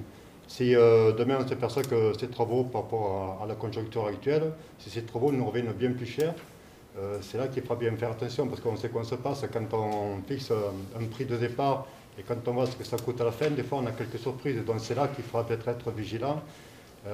Avec les maîtres d'œuvre, on leur poser des conditions peut-être. Oui, ça c'est le cas pour tout. Hein. Sinon on ne fait rien, quoi. Si c'est 10 000 euros, c'est pas grave, mais si c'est 300 à 500 000 euros, c'est ce qui pourrait arriver, il faut attention. Notre décision de ce soir, elle est sur 10 500 euros, en gros, puisque c'est les trois candidats qu'on va retenir à 3 500 euros. Là c'est de l'argent qu'on va mettre sur la table. Au-delà de ça, si les appels d'offres, si on se rend compte que les appels d'offres ne sont pas fructueux, si on se rend compte que leur offre, leur estimatif est bien au-delà de ce qu'on a imaginé, ou si ça ne correspond pas à nos attentes, on sera toujours à temps de revenir sur ces décisions, enfin de ne pas aller jusqu'à la décision finale. Sachant, et je l'ai dit, hein, qu'on a pu ouvrir en 2021 sur des exploits quasiment de notre équipe technique, parce qu'ils ont ouvert ça. En 2022, ils y travaillent. On va être obligé d'ailleurs de mettre des renforts pour leur permettre d'ouvrir, mais on ne pourra pas indéfiniment compter sur la chance pour continuer d'ouvrir cette piscine, quoi. Donc, à un moment, il faudra choisir. Ouais. Non, mais on est tout à fait d'accord. D'accord. Oui, et puis pour l'appel d'offres, on dit 10 000, mais l'architecte qui sera retenu, ça sera compris Oui, dans... mais on sera après l'étude des 3 projets, on sera toujours à temps d'arrêter. Oui, toujours à temps d'arrêter, oui, ça nous C'est pour coûtera ça à ce que moment-là notre seul engagement ce soir, il est sur ce montant-là. 10 500 €. Mais 10 500. Ça fera 7 000. D'autres questions? Voilà, donc s'il n'y a pas d'autres questions. Je vais donc rapidement, alors je ne lis pas tout le projet de délibération parce qu'il reprend mot pour mot la présentation. Simplement donc, après avoir rappelé les éléments du contexte, donc, conforter l'attractivité pour la clientèle estivale, etc. Les études réalisées par Aveyron Ingénierie qui ont permis d'identifier les éléments de programmation des ouvrages projetés. Et donc il convient de procéder à la passation des marchés de maîtrise d'œuvre afin d'apporter une réponse architecturale et technique. Avec ces trois phases, une phase de sélection de 3 candidats, une phase d'analyse des offres techniques et une phase de négociation avec les concurrents jusqu'à l'attribution des marchés. Donc, après avoir entendu cet exposé, le Conseil, donc ce qu'on vous propose comme délibération, le Conseil approuve les éléments de programmation des ouvrages projetés, ainsi que l'enveloppe financière allouée aux travaux et le bilan financier prévisionnel des dépenses d'investissement, s'y rapportant. Décide de lancer la procédure de consultation adaptée, décide que la prime à verser aux 3 candidats admis à remettre une offre sera d'un montant maximum de 3 500 €, autorise Monsieur le maire ou son représentant dûment qualifié à effectuer toute démarche et à signer tout document, pièces et actes nécessaires à l'exécution des présentes délibérations. Merci. Donc, je mets au vote cette proposition. Qui est pour? Je vous remercie. Voilà, donc nous avons terminé les points à l'ordre du jour, mais nous avons quelques informations diverses à communiquer, comme chaque fois. Je vais commencer par la mise à disposition par la commune d'un logement pour les réfugiés ukrainiens, et nous lançons un appel aussi aux habitants qui le souhaitent et qui le peuvent d'offrir des logements afin de pouvoir accueillir. Nous avons déjà, suite à l'annonce que nous avons faite sur Facebook, nous avons à ma connaissance ce soir là, au moins 3 familles qui proposent ou des gîtes ou des hébergements pour des familles. C'est une bonne chose. Et peut-être Jean-Régis, qui a participé cet après-midi à une visio avec la préfecture sur cette question-là, va nous amener quelques compléments. Oui, c'était très informatif. En plus, les visios à 300 avec des gens qui ont du mal à régler le micro, etc., c'était pas très facile. C'était uniquement la préfecture qui informait donc des conditions d'accueil. La France, comme tous les pays d'Europe, s'attendent à une arrivée importante de réfugiés ukrainiens. La France, un petit peu moins que les autres, et l'Aveyron encore moins que les autres. Il faut savoir qu'aujourd'hui, il y a 3 familles qui officiellement sont arrivées en Aveyron, sur Millau. Pour le moment, il n'y a pas de demande formelle sur notre département d'accueil, mais ceci dit, le gouvernement a demandé aux préfectures de se rapprocher des élus pour organiser un éventuel accueil. Il faut savoir que les personnes qui vont venir en Europe de l'Ouest n'auront pas besoin de visa. Ils vont être placés sous ce qu'on appelle la protection temporaire, c'est-à-dire qu'ils sont automatiquement pris en charge pendant déjà une première période de 90 jours où ils auront automatiquement le droit de rentrer sur le territoire. Et après ces 90 jours, ils pourront obtenir un permis de séjour d'un maximum de 3 ans. La préfète a espéré, mais comme nous tous, qu'on n'ira pas jusque-là, mais ça pourra aller jusqu'à 3 ans. C'est un travail qui est fait en collaboration avec la préfecture, avec l'association des maires de l'Aveyron qui était présente ainsi que le conseil départemental, chacun prenant une partie des options possibles d'accueil, donc la collecte des informations sur les logements mis à disposition, un travail de collecte également de dons, et là c'est l'association des maires de l'Aveyron qui le prendrait en charge, de dons en nature ou en argent pour envoyer en Ukraine. Et ensuite donc le département qui va piloter tout ça. Il faut savoir que les demandeurs auront le droit à la protection médicale d'État dès qu'ils seront sur le territoire national, priorité à la scolarité des enfants. Voilà, aujourd'hui, c'est à peu près tout ce qu'on a comme information. On va avoir un ensemble d'adresses et de directives qui seront communiquées aux mairies, mais il y a un véritable élan de solidarité qui est en train de se mettre en place sur le département. Voilà, merci. Nous mettrons sur nos réseaux d'information tous les retours que nous aurons pour faciliter effectivement cet accueil qu'on souhaite vraiment. Alain, tu as des choses à nous présenter? Des choses très importantes, comme d'habitude. Donc vous savez tous et toutes, car vous êtes des poètes et des poétesses, que le printemps des poètes arrive et que le 11 mars, il y aura une rencontre à la bibliothèque de Najac à 20h30 et nous accueillerons Florentine Ray, qui est une grande poétesse. Donc l'entrée est gratuite, je vous invite tous et toutes à venir. Et le 30 mars, il y aura une rencontre également avec Alban Gélé, aussi grande poétesse.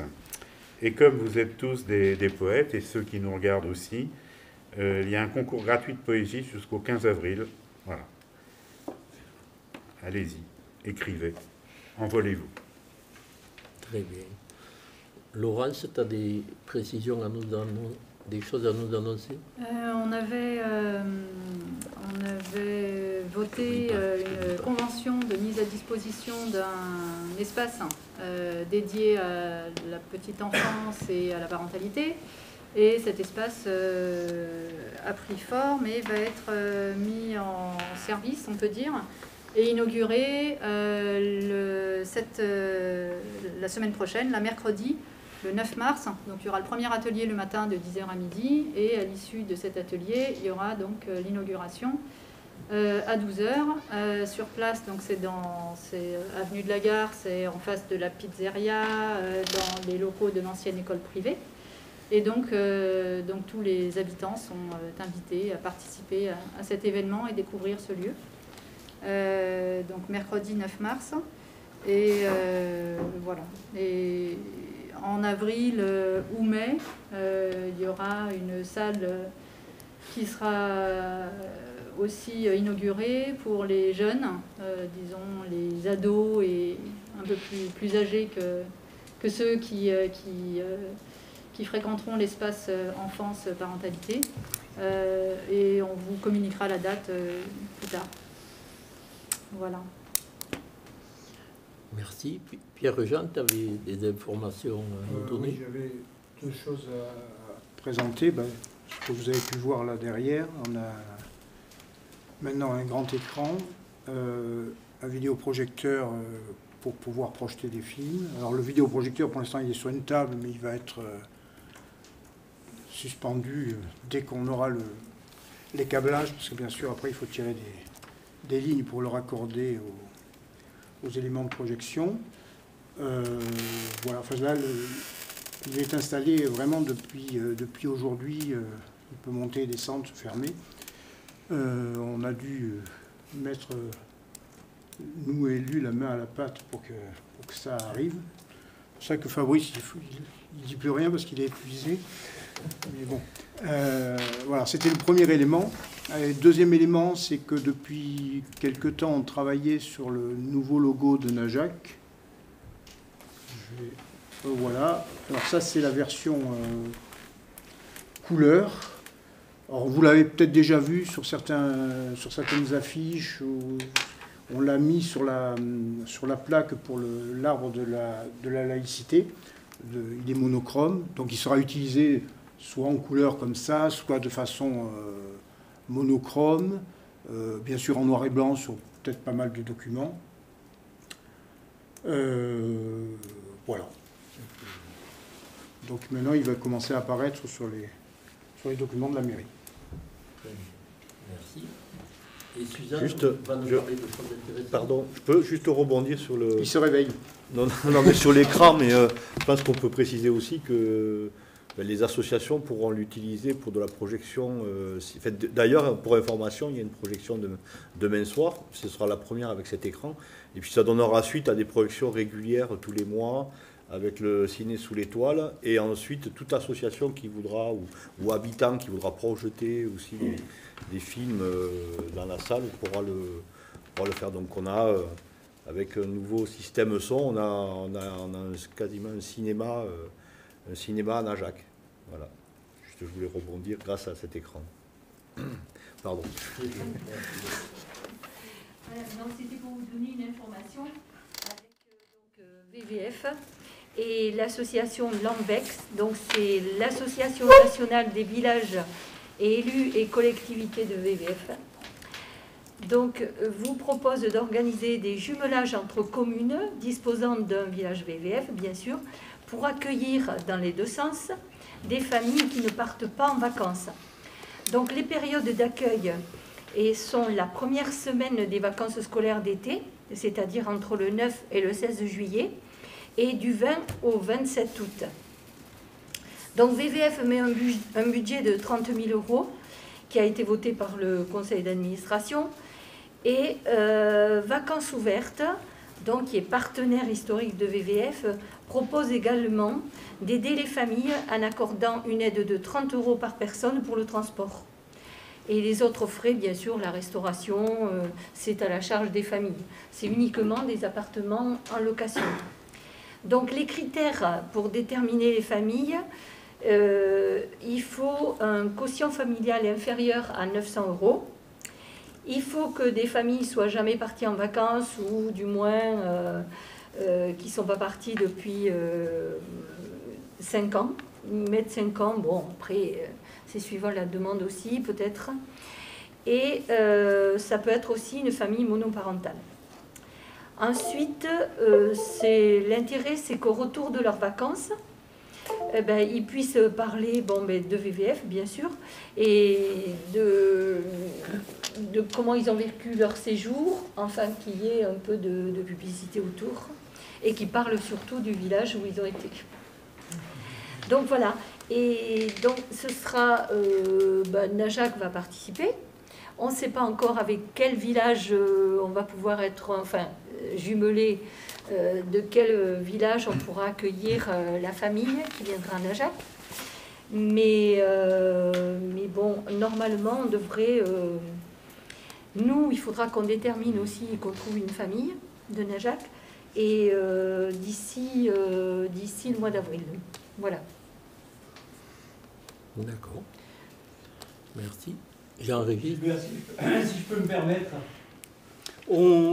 juste un petit rappel, les 2 et 3 avril prochains, il y a le salon du goût qui est organisé par le comité des fêtes. Alors, je voudrais juste rappeler cet événement et rappeler que le 15 mars à 20 h, il y a dans la salle des aînés la réunion des bénévoles. On a besoin de bénévoles pour l'organisation avant, pendant, après de cet événement. C'est un événement qui n'a pas été organisé depuis 2 ans. Voilà. Et donc, on a pris le risque de le remettre en place sur des délais extrêmement courts. Aujourd'hui, on a 38 exposants qui nous ont confirmé leur venue, ce qui est bien, Les sponsors ont tous répondu favorablement, donc c'est et la mairie aide puissamment ce salon. Et donc, eh bien, pour tous ceux qui seront disponibles, le 15 mars à 20h, merci d'être présents pour l'organisation de ce salon. J'ai oublié de citer quand même la graphiste qui a réalisé ce logo.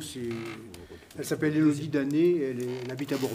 Voilà. J'avais sollicité plusieurs graphistes, ils étaient tous débordés, donc elle était disponible et on a travaillé ensemble. Voilà. Très bien, merci. Donc, j'ai aussi une voiture à vendre. Je termine la séance officielle du Conseil et comme d'habitude, je demande à la foule s'il y a des questions spécifiques. Oui. Voilà.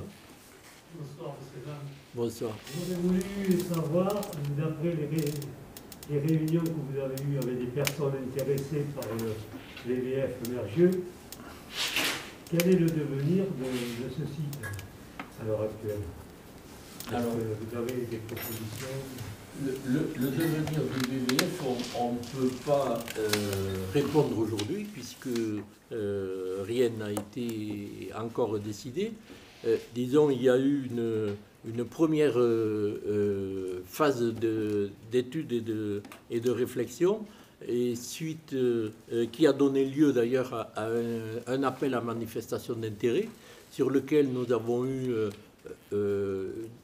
12 réponses, plus ou moins valables. Nous en avions sélectionné 5. Le groupe de travail donc en avait sélectionné 5. Et sur les 5, aujourd'hui, 4 sont toujours en piste avec des projets très différents qui vont du tourisme à des sessions de formation, à de l'habitat partagé notamment. Et à partir de mercredi, une nouvelle session d'études et de travail va s'ouvrir avec un accompagnement avec un organisme qui s'appelle l'ADEFPAT, qui nous avait d'ailleurs accompagné pour la première partie. Et nous allons avoir un groupe de travail entre quelques membres de l'ancien groupe de travail, quelques élus et les porteurs de projets pour voir qu'est-ce qu'il est possible de faire ensemble. L'idée, c'est de travailler ou de faire travailler ensemble ces 4 porteurs de projets sur leur activité respective, de façon à ce qu'il n'y ait pas, j'allais dire, une mono-activité sur le site de Mergieux, mais qu'il puisse y avoir des activités multiples et partagées, et si possible tout au long de l'année. Voilà, pour l'instant, nous en sommes là. Je pense que cette nouvelle phase d'accompagnement va prendre 4 ou 5 mois, mais ça vaut le coup de prendre le temps de cette réflexion pour essayer d'avoir quelque chose qui soit bien entendu viable, pérenne et porteur pour la commune et les habitants. Voilà où nous en sommes aujourd'hui. Oui, Rémi? Ça n'a rien à voir avec le conseil municipal, mais je travaille à Saint-André en ce moment. Et ils ont refait la route qui arrive à Saint-André, direction Najac. Ils ont changé les panneaux d'indication de voirie, enfin de route. Et donc Najac, quand on arrive de Saint-André, enfin de Najac, on va vers Saint-André, il y a 5 km. Et quand on arrive de la Guépille, qu'on veut venir vers Najac, il y en a 7,5, je crois. Et il n'y a plus le logo site touristique non plus sur le panneau. Donc ça, je pense que ça serait pas mal de le faire relever, parce qu'en fait, les gens, mais qu'est-ce qu'ils vont faire? Ils vont faire le tour par la Fouillade pour revenir par Najac. Je ne sais pas si ça a été fait dans un intérêt particulier pour que les gens passent à la Fouillade ou pas. Mais voilà. Si on a refait une route, c'est pour que les gens passent par là, donc... D'accord. Oui. Bonsoir à tous. Je vais me faire garant du regroupement médical, de de la part des kinés et des infirmières. Tu peux parler de fort et de l'ostéopathe et de moi-même. On a reçu une demande de paiement par rapport à l'assainissement au mois de janvier. Pardon, c'est quelque chose qu'on peut régler directement en mairie et dont on n'a pas besoin de parler là en public. Je sais pas, c'est rien à cacher. vous voyez. On n'est pas là pour régler les problèmes personnels aujourd'hui. Je sais pas, ouais, si vous voulez, d'accord. On en parle.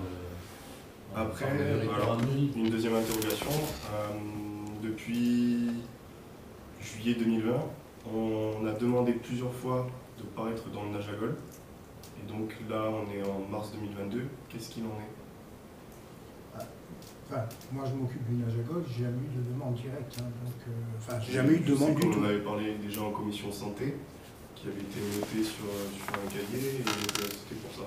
D'accord, il n'y a aucun souci, a priori. Il n'y a aucune opposition là-dessus. Oui, ça, vraiment. C'était juste pour savoir. Oui, nous, toutes les infos qu'on peut passer, on les passe. Hein, donc, voilà. Je note. Après, j'ai une troisième interrogation qui a été en partie répondue ce soir. C'était par rapport aux plaques professionnelles. Monsieur Guibal nous a proposé là ce soir un devis par rapport à une plaque métallique qui coûte un certain prix. Et ça, ce serait quelque chose qu'on pourrait débattre, de peut-être quelque chose de moins cher, tout aussi bien. Mais lui, il miserait sur un devis à peu près, que vous m'avez dit, de 500-600 € à peu près. Ouais, oui, c'est une plaque, là en fait, c'est l'idée de base du totem avec la tôle en métal qui est pliée et avec l'écriture découpée au laser, maison des soins, et puis les plaques qui seraient avec l'idée de mettre des boîtes aux lettres derrière. Et c'était fixé au sol devant. Bon, après, il faut voir où on le place et tout ça. Bon, après, là, c'est le devis un peu maximal parce que je pense qu'il y a toujours moyen de. Enfin, bon, moi, j'ai un peu lancé les côtes un peu larges. Bon, voilà, il faut voir les fixations. Il y a moyen d'épurer un peu plus. Mais c'est vrai que c'est 500 €. J'avais quelque chose de un peu moins cher. Après, ça, c'est à vous d'en décider parce que c'est l'argent des Najacois. Mais voilà, moi, en regardant à peu près sur du matériel basique, du parpaing, du ciment, et puis après un enduit, on serait sur quelque chose de maximum 150-200 €. Donc ça, c'est à vous d'en décider. Mais voilà, donc je le propose parce que ça, c'est pareil, ça fait un certain moment qu'on le demande. Et, voilà. Ok. Moi, j'ai une question de Gilbert, pardon. Question de Najacois qui m'ont interpellé aujourd'hui. J'étais incapable de leur répondre. Attends, ils sont pas là, ils n'ont pas pu venir. C'est pour ça que je te pose la question. Entre lui, on peut discuter comme vous voulez. Non, mais là, c'était une information. Là, ce qu'on fait, c'est une discussion avec les habitants qui ne voient jamais. Et oui, mais ces habitants-là, Gilbert, n'ont pas pu venir ce soir. C'est pour ça que je te pose la question. Tu vas vite répondre. C'est juste une information, parce que moi, je ne l'ai pas lu.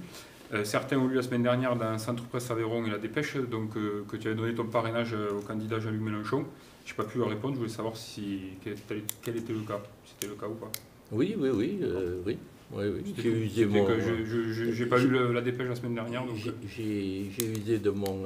je ne savais pas que c'était rendu public sur les... Moi non plus. Enfin, je savais que c'était public, je ne savais pas où, mais j'assume ce que je fais. Et effectivement, j'ai parrainé Jean-Luc Mélenchon et j'ai usé mon droit de maire de permettre à des candidats, à des personnes d'être candidats.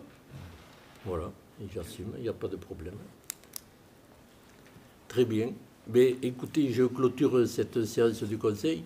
Je voudrais vraiment remercier les habitués et qui reviennent à chaque conseil, les 5 personnes que vous ne voyez jamais là, mais qui nous permettent